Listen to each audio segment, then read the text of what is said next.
ओम शांति। 12 जुलाई 2023 बाबा के आज के महावाक्य हैं। बाबा समझाते, मीठे बच्चे, अभी तुम्हें पवित्र जीवात्मा बनना है। इस समय कोई पवित्र जीवात्मा नहीं है, इसलिए अपने को महात्मा भी नहीं कहला सकते। प्रश्न है, सतयुगी राजाई का इनाम किन बच्चों को प्राप्त होता है? बाबा समझाते, जो श्रीमत पर याद की रेस में नंबर 1 जाते हैं, उन्हें ही राजाई का इनाम मिलता है। तीखी रेस होगी तो रजिस्टर में नाम अच्छा होगा और इनाम के अधिकारी बनेंगे। तुम बच्चे दूरादेशी बन बड़ी दूर की रेस करते हो। 1 सेकंड में निशान तक अर्थात परम धाम तक पहुंच वापिस लौट कर आते हो। तुम्हारी बुद्धि में है, पहले हम मुक्ति में जाएंगे, फिर जीवन मुक्ति में आएंगे। तुम्हारे जैसी रेस और कोई कर नहीं सकता। गीत है, आखिर वे दिन आया आज। ओम शांति। ये कौन जानते हैं कि आखिर वे दिन आया आज? बच्चे जानते हैं, आखिर वे दिन आया आज जो हम बाप के सन्मुख हुए हैं। आत्मा कहती है इस शरीर द्वारा। अभी तुम बैठे हो, जानते हो हम आत्माएं अभी परम पिता परमात्मा के सन्मुख बैठी हैं। बरोबर 5000 वर्ष पहले भी हम आत्माएं यानी जीव की आत्माएं परमात्मा से सन्मुख मिली थी। आत्मा कहती है मेरा ये शरीर है। शरीर नहीं कहेगा मेरी ये आत्मा है। हम आत्माओं का बाप आखिर आज आया है। आना भी जरूर है, भक्ति के बाद ज्ञान देने लिए, ज्ञान से सद्गति करने लिए आखिर आया है। ये सारी दुनिया नहीं जानती, सारी दुनिया के सम्मुख हो नहीं सकेंगे। तुम बच्चों को भी नंबरवार पुरुषार्थ अनुसार निश्चय है।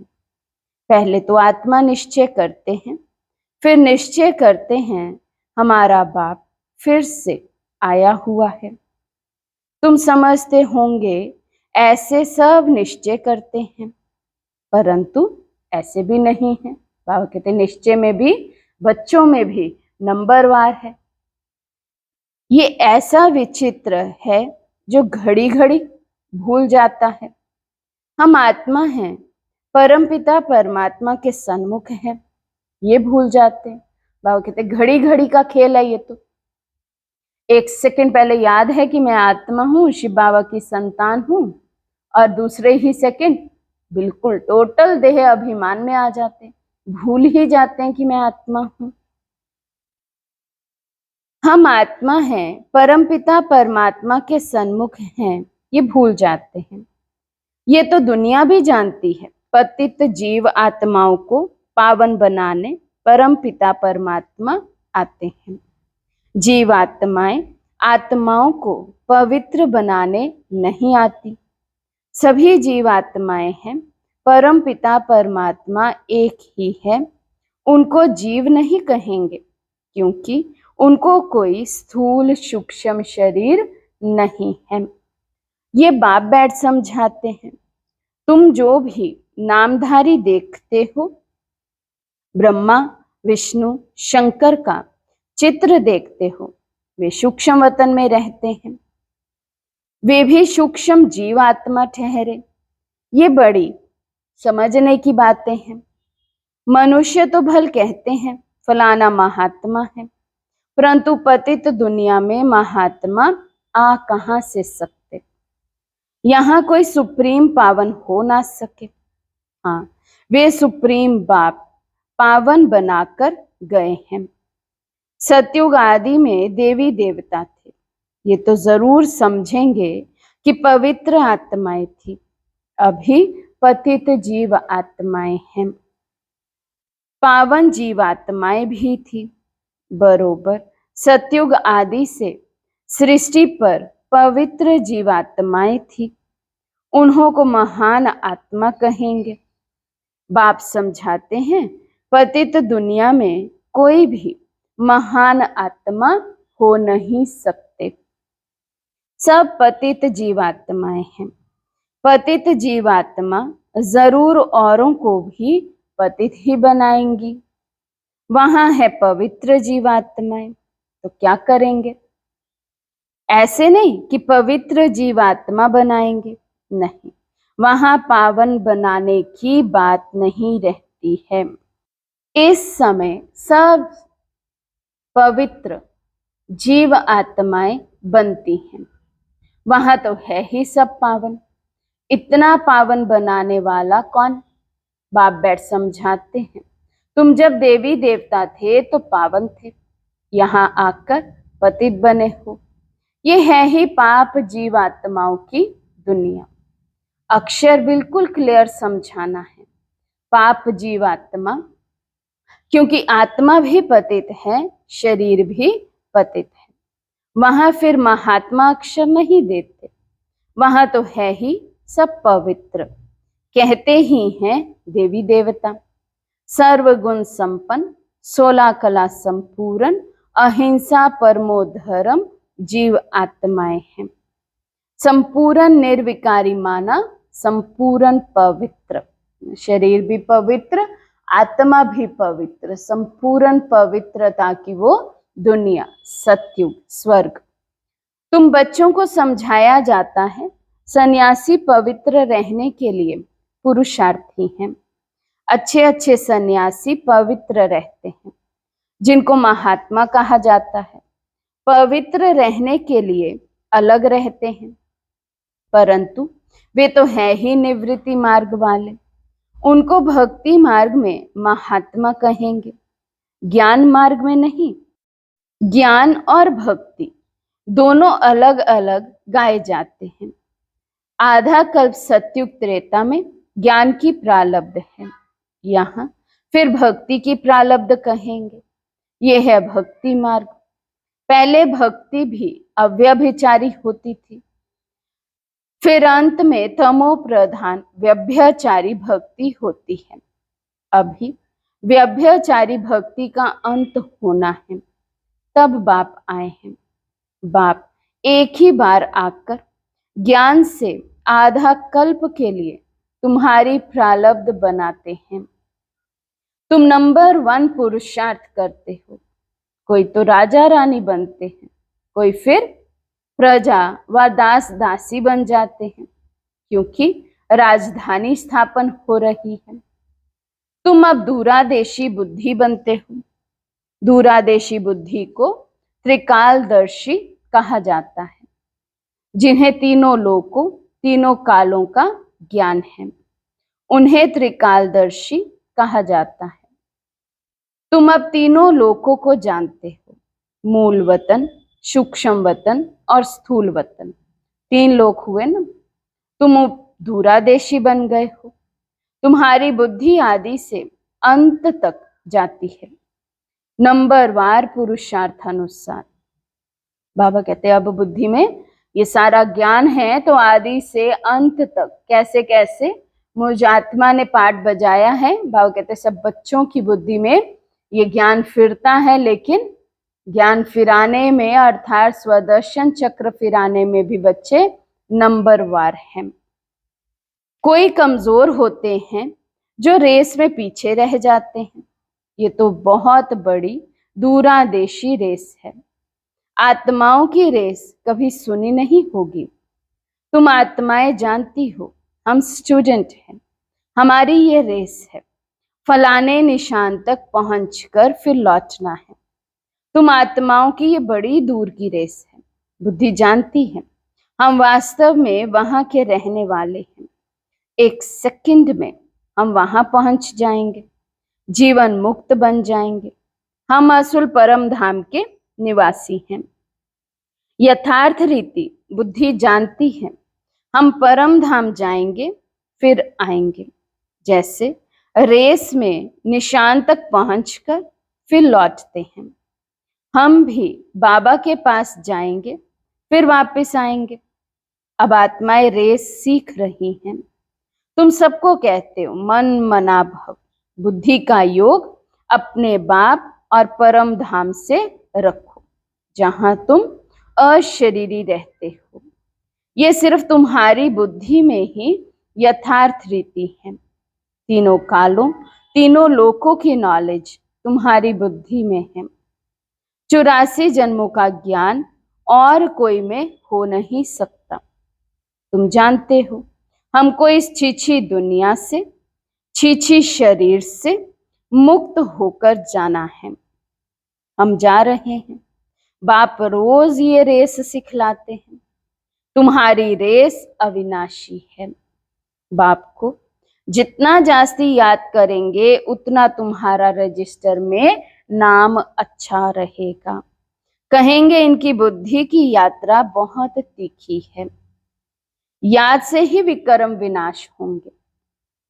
याद नहीं करते हैं तो विक्रम विनाश ना होने के कारण पिछाड़ी में रह जाते हैं। प्रजा व दास दासी बनना ये कोई प्राइज नहीं है। नर से नारायण, नारी से लक्ष्मी बनना, इसको इनाम कहा जाता है। बाप राजाई का इनाम देते हैं। अगर उनकी मत पर चल दौड़ी लगाई तो कोई तो 2 कदम भी दौड़ी नहीं लगाते। अगर प्रजा वाले होंगे तो बिल्कुल कम दर्जा पालेंगे। यहाँ रहने वाले भी होंगे तो भी राजाई में बहुत कम पद पाएंगे। तुम्हारी कितनी विशाल बुद्धि हुई है। अब बेंगलोर, मद्रास के बच्चे बैठे हैं। उन्हों को फिर मद्रासी भाषा में कोई बैठ समझाए। हमारी भाषा तो हिंदी है। कल्प पहले भी ऐसे समझाया होगा। कहेंगे भगवान सब भाषाएं क्यों नहीं जानते, परंतु ड्रामा में है नहीं। ड्रामा में होता तो मैं सब भाषाओं में भाषण करता। समझो, भिन्न भिन्न भाषाओं वाले बैठे हो तो क्या हम सब भाषाओं में बैठ बोलूंगा? ये तो हो नहीं सकता। 1-2 को भी कहाँ तक सुनाएंगे, घमसान हो जाए। तो समझाना चाहिए। बाबा ने कल्प पहले जिस भाषा में समझाया था उसी भाषा में ही समझाते हैं, इसलिए हिंदी का जोर है। अंग्रेजी भी जरूरी है क्योंकि इन्हों का कनेक्शन अंग्रेजों से जास्ती है। रशिया, अमेरिका आदि की भाषा अपनी अपनी है एक ही धर्म वाले क्रिश्चियन, परंतु भाषाएं बहुत हैं। यहाँ भी है सब भारतवासी आदि सनातन देवी देवता धर्म वाले, परंतु अपने धर्म को भूल गए हैं। भाषाएं कितनी हो गई हैं, सब मिक्सचर है। जिसकी जो भाषा है उसमें फिर उनको सुनाना है। इसमें भी बड़ा होशियार चाहिए जो समझ कर और समझाए। साथ ही ऐसा साथ लाना चाहिए जो एक्यूरेट समझा सके। ये है सबसे बड़ा चैतन्य तीर्थ। वे सब है जड़ तीर्थ। साधु, संत, महात्मा सब वहां जाते हैं, बहुत दूर दूर जाते हैं। जो भारत को पावन बनाकर गए हैं उन्हों के मंदिर में जाते हैं। ये भी समझने की बातें हैं।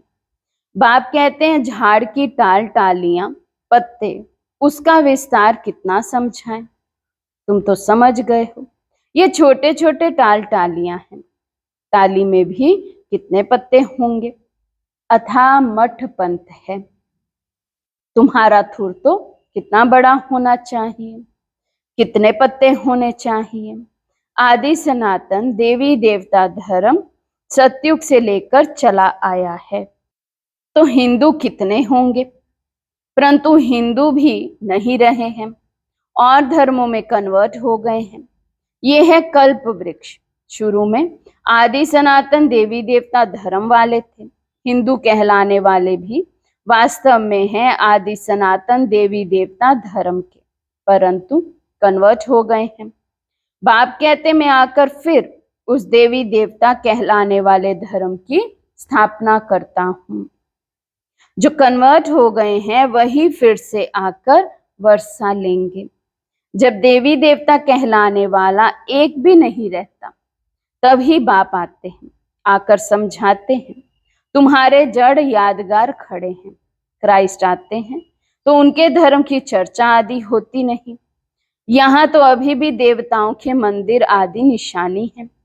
तुम्हारा जब राज्य होगा तो क्राइस्ट आदि का नाम निशान नहीं होगा। यहाँ तो सभी का नाम निशान है। तुम जानते हो क्राइस्ट कब आया, क्रिश्चियन धर्म कैसे स्थापन हुआ, क्राइस्ट अब किस शरीर में होगा? जरूर पतित शरीर में ही होगा। खुद तो पावन था ना। तुम बच्चों की बुद्धि में सारा ज्ञान है। तुमको दूरादेशी बनाया है। हम आत्माएं कहाँ रहती हैं, कहाँ से आती हैं, ये किसी को भी पता नहीं है। रहने के स्थान को परमात्मा मान लिया है। वास्तव में आत्मा झूठी बनने से काया भी झूठी बन जाती है। साधु लोग कह देते हैं झूठी माया, झूठी काया, झूठा सब संसार। बाकी आत्मा तो निर्लेप है। अपने मतलब की बात कह देते हैं। ऐसे क्यों नहीं कहते झूठी आत्मा, झूठी आत्मा की काया? काया को ही अर्थी पर बिठाते हैं, आत्मा को तो अर्थी पर नहीं बिठाते। बाबा कहते काया झूठी है, उसी को इसीलिए जला देते, दफना देते, खत्म कर देते, अर्थी पर बिठाते। आत्मा को तो बिठाते नहीं। अर्थी पर काया को बिठाया जाता है। आत्मा ने तो एक काया को छोड़ दूसरी काया में जाकर प्रवेश किया। ये समझ की बात है। कोई भी साधु संत आदि को तुम समझा सकते हो। यहाँ पतित दुनिया में कोई भी महात्मा नहीं है। महान आत्माओं को पावन आत्मा कहा जाता है, तो शरीर भी पावन चाहिए। ये है ही आयरन एज्ड। परंतु कन्या जब तक विकार में नहीं गई है तो पूजी जाती है। पवित्रता के लिए ही पुकारते हैं, आकर के हमको पावन पवित्र बनाओ। जबकि पुकारते रहते हैं तो तुम उनको महान आत्मा कैसे मान सकते हो? महात्मा तो कोई है नहीं। ये है विचित्र परम पिता परमात्मा। तुम जानते हो हम जो पावन जीव आत्माएं देवी देवता थी, अभी पतित बनी हुई हैं, धर्म भ्रष्ट हैं। क्रिश्चियन लोग अपने धर्म को जानते हैं, झट कहेंगे हम क्रिश्चियन हैं। तुम ऊंचते ऊंच धर्म वाले अपने धर्म को भूल गए हो। भूल जाने से धर्म भ्रष्ट, कर्म भ्रष्ट बन पड़े हो। तुम श्रेष्ठाचारी थे, अब रावण ने भ्रष्टाचारी कर दिया है। ये अर्थ भी तुम समझ सकते हो।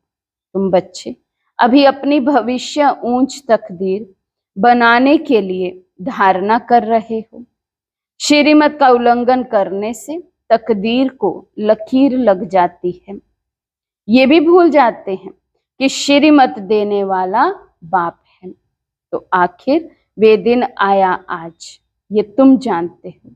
सभी एक्यूरेट नहीं जानते, अंत में जानेंगे जब पूरे समझ जाएंगे। अभी तो घड़ी घड़ी भूल जाते हैं।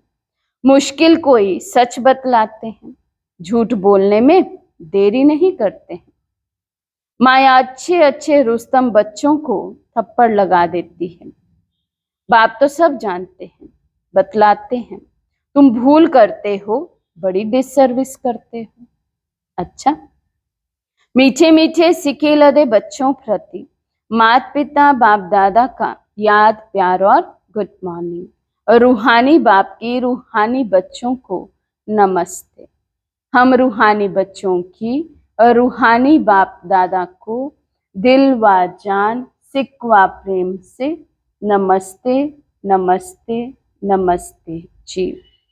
धारणा के लिए मुख्य सार। फर्स्ट पॉइंट, दूरादेशी बन तीनों लोकों और तीनों कालों को जान बुद्धि से रेस करनी है। इस छिछी दुनिया छिछी शरीर से मुक्त होना है। सेकंड पॉइंट, झूठ बोलने की आदत को मिटाना है। श्रीमत का उल्लंघन कर डिस सर्विस नहीं करनी है।